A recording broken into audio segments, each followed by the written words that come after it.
Star Wars Jedi Fallen Order, המשחק החדש של ריספון אנטרטיימנט, המפתחת של Apex Legends ו-Titanfall, כבר כאן, ואנחנו שמחים לבשר The Force is strong with this one. אז למי שלא שמע על Star Wars, מדובר בסדרה שנוצרה לא, אני לא מתחילה עכשיו להסביר מה זה Star Wars.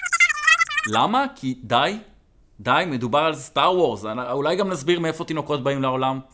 נו באמת, מי שלא שמע על Star Wars, זה בעיה שלו ושיחיה עם הבושה הזאת עד סוף חייו מבחינתי. מי שלא שמע על סטאר וורס.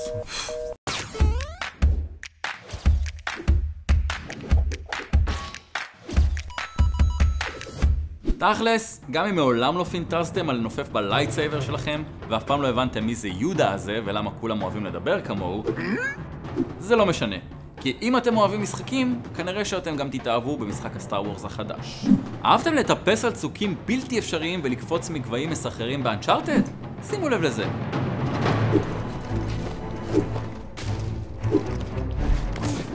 אהבתם את מכניקת הקרב ותחושת האתגר המספקת בסקירו?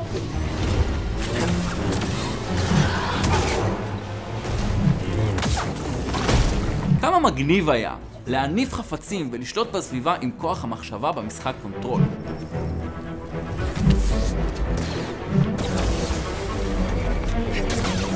גם אתם מכורים לפאזלים המורכבים בדנג'נים של משחקי זלדה?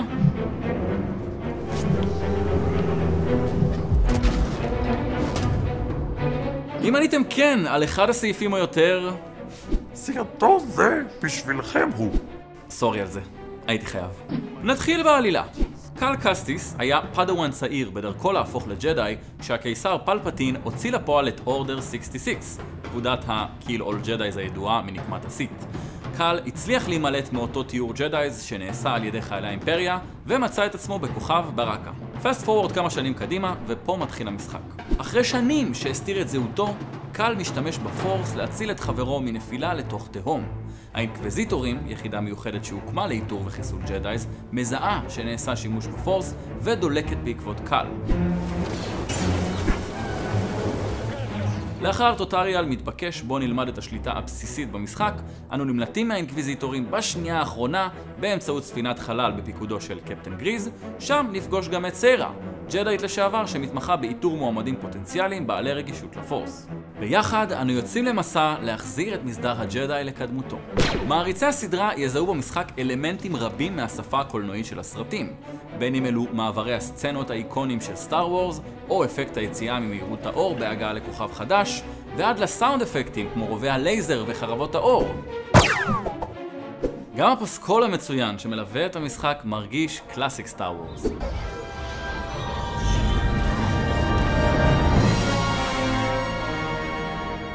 ואפילו קיבלנו הסבר לסוגיה שמטרידה אותנו עשרות שנים, למה סטורמטרופרים לא יודעים לכוון את הנשק.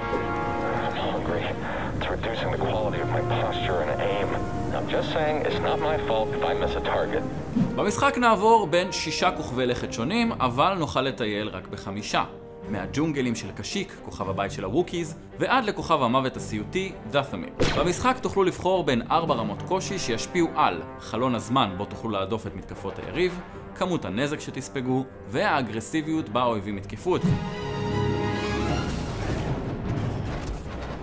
למי שמעוניין באתגר, שיחקנו ברמה השלישית מתוך 4, והיא אומנם מאתגרת, אבל לגמרי אפשרית. היו רק 3 בוסים שבאמת הקשו עליי, וגרמו לי אפילו לשקול הורדת רמת קושי. אבל אז נזכרתי בטירונות הקשוחה שהעביר אותי השנה מאסטר סקירו, שחינך אותי לקחת נשימה עמוקה, לשנן היטב את מתקפות האויב, לעדוף את המתקפה ברגע הנכון, ורק אז לתקוף. המשחק יעניש את אלו שמסתערים על האויב בפראות בלי לחשוב, ויתגמל שחקנים בעלי סבלנות, ריכוז ויכולת תגובה מהירה. עזרה נוספת נקבל משותפנו למסע הדרואיד BD1, שיספק לנו מידע מעניין על המקום בו אנו נמצאים, ואף יסרוק אויבים מובסים בכדי לחשוף את סגנון הלחימה ונקודות התורפה שלהם.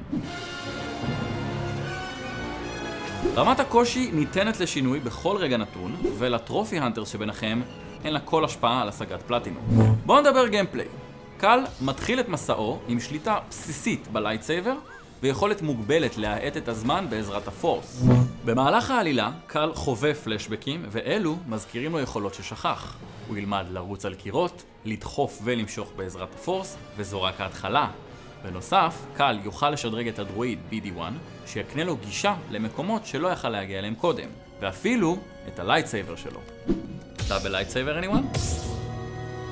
במבט ראשון, מספר המקומות שניתן לחקור בכל כוכב עלול להיראות מצומצם, אך במהרה מתגלים בעולם מחסומים שונים, ובהמשך המשחק נלמד יכולות שיאפשרו לנו לעבור את אותם מחסומים, ויחשפו בפנינו אזורים חדשים לחלוטין שטרם חקרנו. חקר הכוכבים השונים מהנה במיוחד, אך מבנה המסכים הוורטיקלי יגרום לכם לא פעם לאבד אוריינטציה בדרככם ליעד הבא. לכן מומלץ לפתוח כל קיצור דרך בו תתקלו. עץ הכישורים מחולק לשלושה חלקים: הישרדות, לייטסייבר והפורס. רכישת היכולות תנוע בין 1 ל3 סקיל פוינטס, וכדאי שתחשבו טוב טוב על מה אתם מוצאים את הסקיל פוינטס האלה, כי חלק מהיכולות שבמבט ראשון יראו לכם מיותרות, עלולות להתגלות כמצילות חיים בכוכבים מסוימים. את עץ הכישורים נוכל להרחיב בנקודות מדיטציה הפזורות ברחבי המפה, ובדומה למדורות או למנורות במשחקי סולסבורן, ישיבה בנקודות אלה תמלא את מד החיים שלנו, ומנגד תחזיר לחיים את האויבים השונים שהבסנו. מכניקה נוספת ש-The Fallen Order שואב במשחקי דארק סולס היא אובדן ה-XP כשמתים. וגם פה תהיו בטוחים שזה יקרה, ויותר מפעם-פעמיים. והיכולת להחזיר את ה-XP האבוד אם מצליחים לפגוע באויב האחרון שהרג אתכם.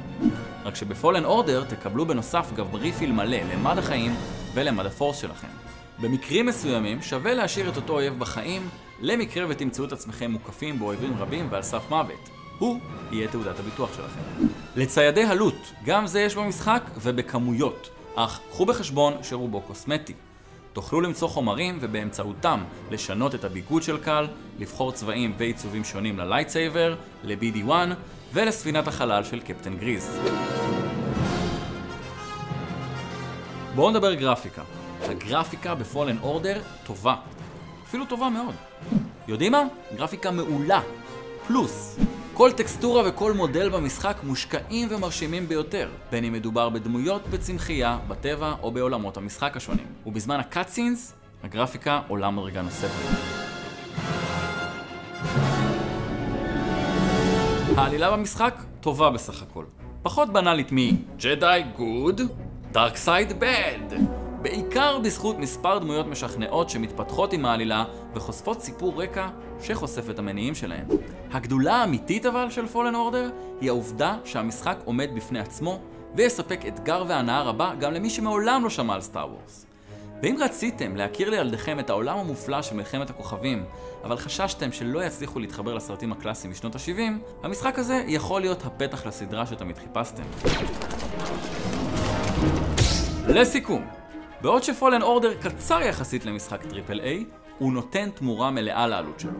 המשחק כיפי, מהיר, עם עקומת למידה כואבת ומצוינת, הדמויות טובות, העלילה מעניינת, מכניקת הקרב מאתגרת, ולמעשה, הדברים השליליים היחידים בהם נתקלנו הם נפילות פריימים ותקיעות קלות. ובמקרים נדירים, המשחק עלול לקרוס. שווה לציין שאת המשחק בדקנו על הפלייסטיישן 4, ולא ידעו לנו אם התקלות קיימות גם בפלטפורמות האחרות. בשורה התחתונה, מומלץ בפורס. מומלץ בחום. הצעתי צ'ובאקה. זו הייתה סקירה לסטאר וורס ג'די פולן אורדר. ועוד דבר. אתם רוצים לעשות לייק לסרטון. אתם מאוד רוצים להירשם לערוץ, כן. יש לכם דחף בלתי מוסבר ללחוץ על הפעמון. And may the sun be with you.